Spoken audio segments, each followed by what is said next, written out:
Сейчас я вам оборделаю. Сейчас я вызову полицию. Наверняка, когда ты ехал с утра в переполненном транспорте, а ты точно ездил, если ты не мажор, то ты замечал, что там очень много бабушек. Они отнимают все места у честных работяг, которые едут в 7 утра на свои заводы. Они возмущаются, прут и толкаются, их очень много. Но они ж пенсионеры, разве они едут на работу? Да нет. А куда они тогда все прут с самого утра? Они что, не могли обеда подождать, пока транспорт опустеет? И вот лично мне очень интересно узнать, куда все эти бабушки на самом деле едут. И раз вы открыли этот видос, значит и вам тоже интересно. Да и вообще этим вопросом задавался даже сам Марк Цукерберг. Куди їдуть бабусі? Ребята, всем привет. На дворе 6:30 утра. Все вы знаете еврея, так вот он в перерывах между поисками Саида и того, кто украл ноутбук, с самого утра целую неделю ездил в общественном транспорте и следил за бабушками. Да-да, любая рандомная пенсионерка будет сегодня моим объектом наблюдения. Я думаю, там заметно, что он просто пил всю ночь и спать не ложился утром, а просто потом поехал как маньяк пенсионерок преследовать. Но, тем не менее, все бабушки у нас постановочные, актрисы на подработке, там загримированные, и это просто развлекательный ролик. Ни одна бабушка вообще не пострадала. Чувствую себя маньяком, но не сексуальным. Маньяк ты, маньяк. Не могу сказать, какой я маньяк, но чувствую себя неловко. Целую неделю, с понедельника по воскресенье, он ездил с самого утра в разном общественном транспорте, исследовал их поведение, смотрел пути маршрута, и мы сделали очень интересные выводы на этот счет. Несколько десятков бабушек были отслежены за это время, проделана огромная работа, составлена статистика, и я вам покажу только интересные, странные и даже удивительные моменты. Да, они тоже были.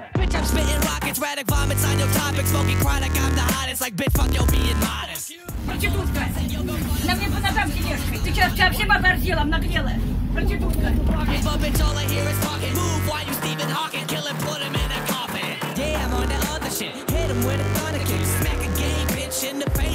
Ребята, всем привет. На часах 9 утра, а эта бабушка ехала в одном троллейбусе, в другом троллейбусе, с табуреткой в руках. Сейчас вот я ее веду, она на лавке посидела и пошла дальше резко, с табуреткой. Зачем ходить в 9 утра с табуреткой по улице? Да, за некоторыми бабушками было следить довольно сложно, они ж ехали все с пересадками. Вот эта бабуля везла с собой стул, этим она, кстати, и заинтересовала еврея.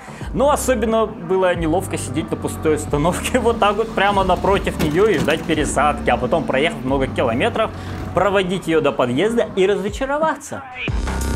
Ничего так. Такое проделать огромный путь, просто чтобы дойти домой с табуреткой в руках. С космонавтов до Уралмаша, с Уралмаша потом до больничного городка, с больничного городка вот сюда приехала, как она называется, просто домой. Непонятно, зачем нужна табуретка. Она еще паузы делала, просто шла, посидела, шла, постояла. Кстати, времени уходило на одну бабушку от получаса до 3,5 часов. Да, пока еврей там бегал, а я вообще-то участвовал в масштабных сражениях военной техники. Я играл в онлайн-экшен War Thunder. Stuka-Verband im Angriff auf bolschewistische Panzer und Truppenansammlungen. Он сейчас получил крупное обновление точно в цель. Там добавился советский МиГ-27, американский Абрамс, шведский СААП-37 и другие машины. Появилась новая карта Космодром. В одном сражении участвуют десятки игроков на танках, самолетах и вертолетах. Открывай уникальные модули: дымовухи, динамическую защиту, тепловизоры, а если повезет, закончишь раунд ядерным ударом. War Thunder охватывает самые известные военные конфликты 20 века, от Второй мировой до Холодной войны, а локации по всей земле, от жарких пустынь до холодной Аляски. Эффекты еще улучшили, и вода в сражениях флота выглядит еще реалистичнее. War Thunder передовая графика и продвинутая разрушаемость, но при этом игра запускается даже на слабых компьютерах и ноутбуках. Качай War Thunder бесплатно по ссылке в описании и получай бесплатную премиумную технику.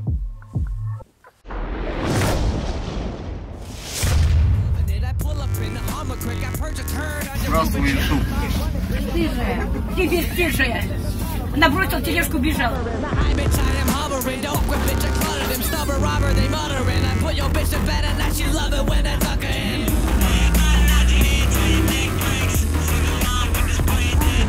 Другая бабушка, одна из первых отслеживаемых, ехала довольно долго из одного района в другой, а потом пересела в другой автобус и, проехав еще десяток остановок, пошла пешком через дворы, через многочисленные микрорыночки и зашла в больницу. Не, ну нормально. Время 8:30 утра. Эта женщина просто поехала в больницу. Все. Я ее проводил. Да, я, конечно, такого серьезного поворота не ожидал. Бабушка пошла в больницу. А с утра так это потому, что люди старше 50 в большинстве своем встают рано. Кстати, на этот счет все еще идут споры. Проведено очень много исследований, но доподлинно точно так и не изучено, почему люди в возрасте рано просыпаются. Я прочитал кучу статей и исследований на этот счет, но там все так неоднозначно. Конечно, это все работа мозга, там биоритмы, гормоны, но, наверное, эксперты-то уж в комментариях получше меня знают. Чё, да? Но одного дня мало. Нужно снимать, ходить и ходить. Минимум неделю.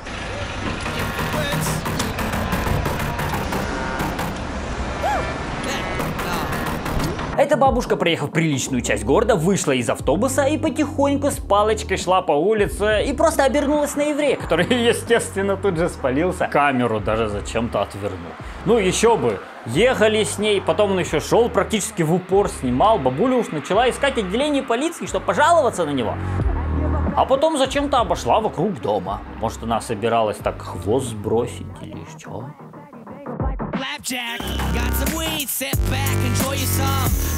Не понимаю, нахрена эта женщина сделала круг вокруг этого дома. Вот мы сюда зашли, получается, вот туда, вот так раз она обошла. И здесь вот вокруг дома просто обошла, все посмотрела и дальше пошла. Забавно. Время без 5-9 утра. Вокруг дома ходить какого-то чужого. Ну, не знаю. Вообще забавно. Не, я, конечно, предположил, что она сбрасывала хвост, но, может, она и не обратила на него внимания. А может, и обратила? Еще я очень странно выгляжу. Такой хожу один тут с камерами. Местные жители спрашивают: вы что-то потеряли? Вы кого-то ищете? Я говорю: нет, все нормально. Конечно, я странно выгляжу.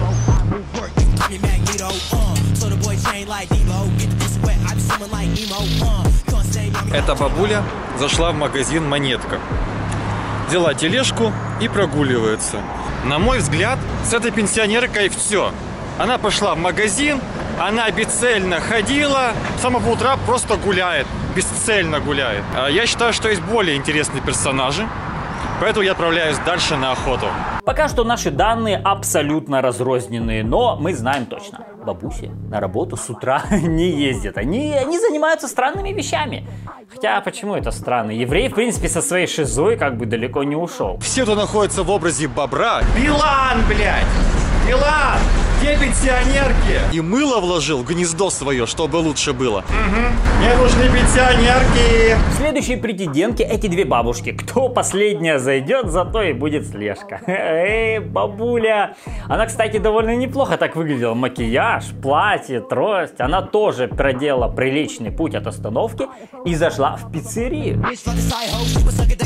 Не, ну нормально тогда. С утра пенсионерка заходит в итальянскую пиццерию, интересуется меню, ценами и уходит и идет дальше. Даже я так не хожу с самого утра в итальянскую пиццерию. Потом она просто ушла домой и все. Получается, в 9 утра она тоже откуда-то уже ехала. А в пиццерии она, может, не знаю, вдохновлялась Италией и, придя домой, приготовила там своему мужу или внуку пиццу.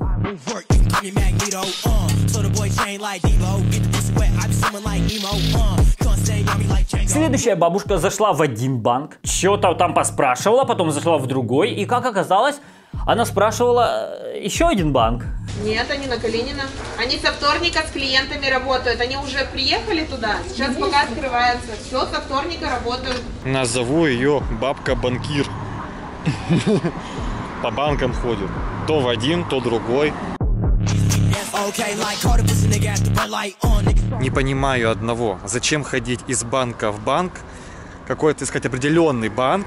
Хотя те же специалисты, те же операции делают, да, там вклады, снять, перевести, оплатить, да. Вот они странности пожилого возраста. Так зайди ты в любой банк, сделай, что ты хочешь. Почему именно туда? Почему именно на Калинина? Вообще не понимаю.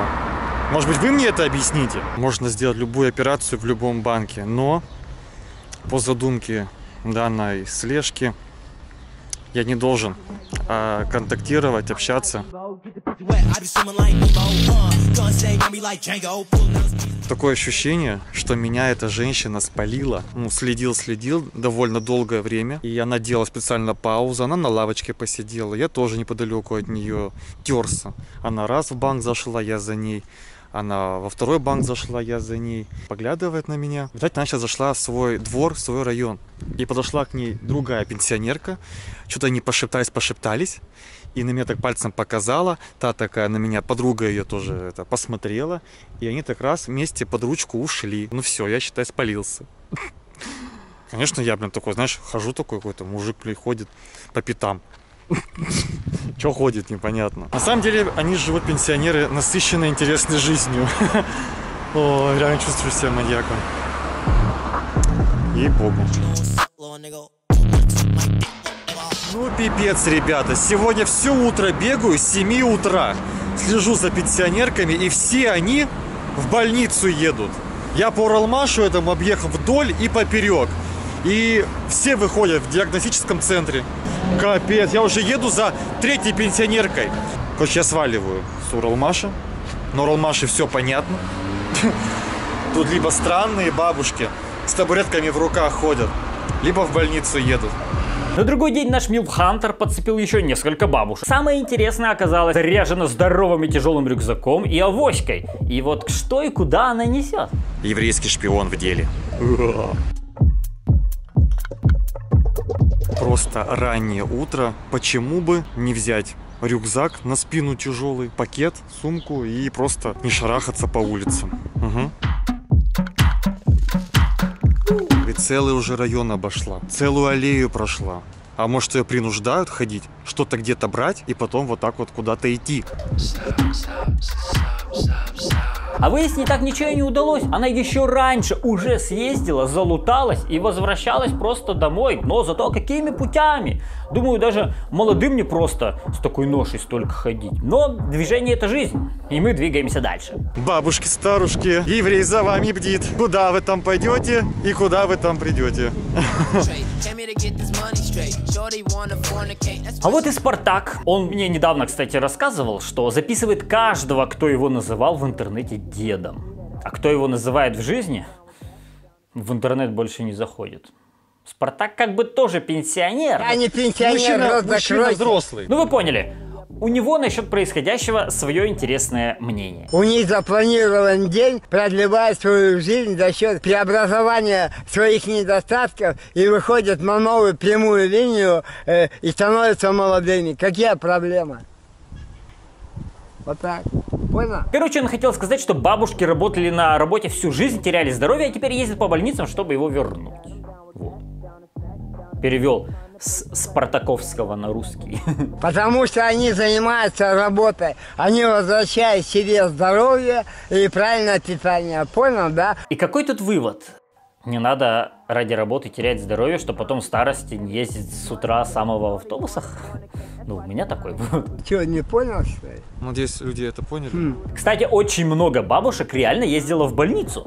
А с утра это потому, что проще занять очередь, и очень многие врачи работают только до обеда, а попасть к ним надо обязательно. Вот бабушки и едут. Что, зря кататься с другого конца города, что ли?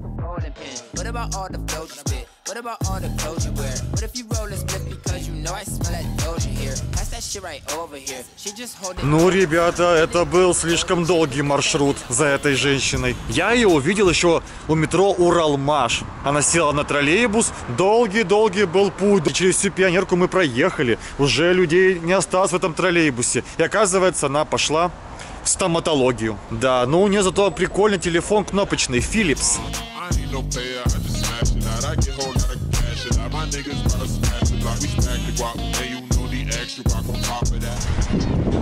Сейчас зато для себя этими наблюдениями я открываю масштабы нашего города. Узнаю новые районы.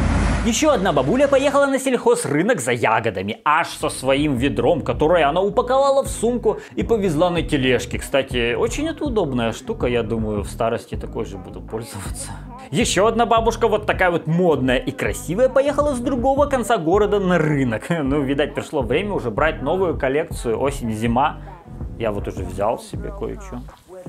Кстати, эта женщина мне нравится тем, что она не как большинство других пенсионерок осталась жить где-то там в прошлом. Она живет в ногу-то со временем. У нее современный смартфон. Она любит современно наряжаться. И, блин, это очень классно. Приятно посмотреть, когда вот люди не серая масса, а вот такие вот есть выделяющиеся. Респект вам, мадама. Напишите нам в нашем телеграм-канале.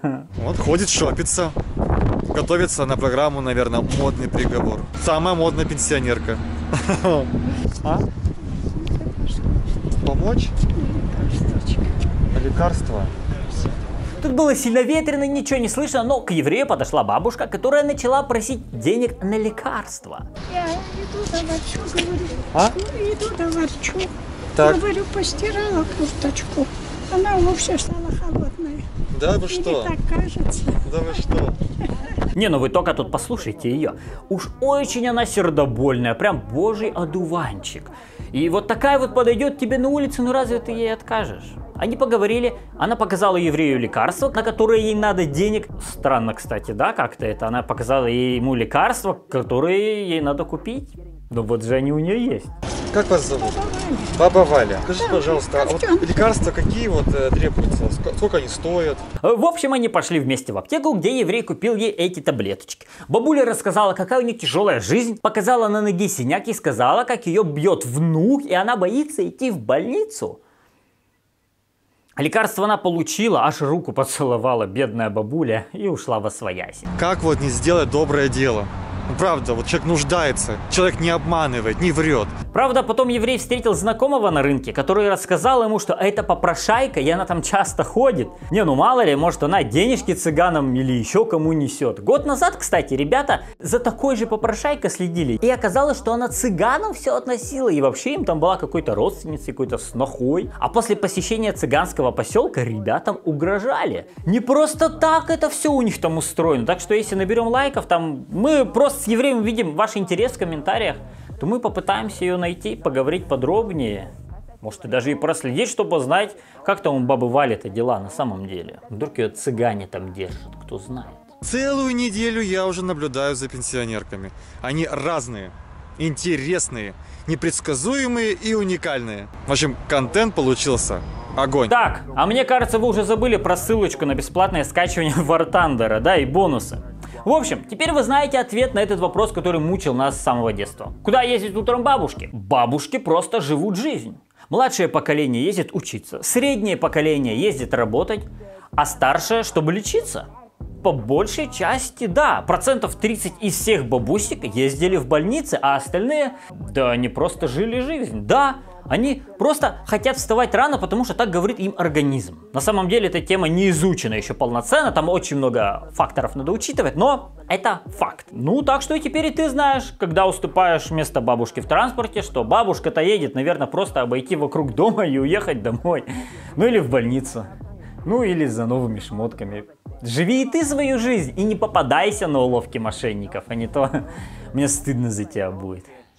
Увидимся.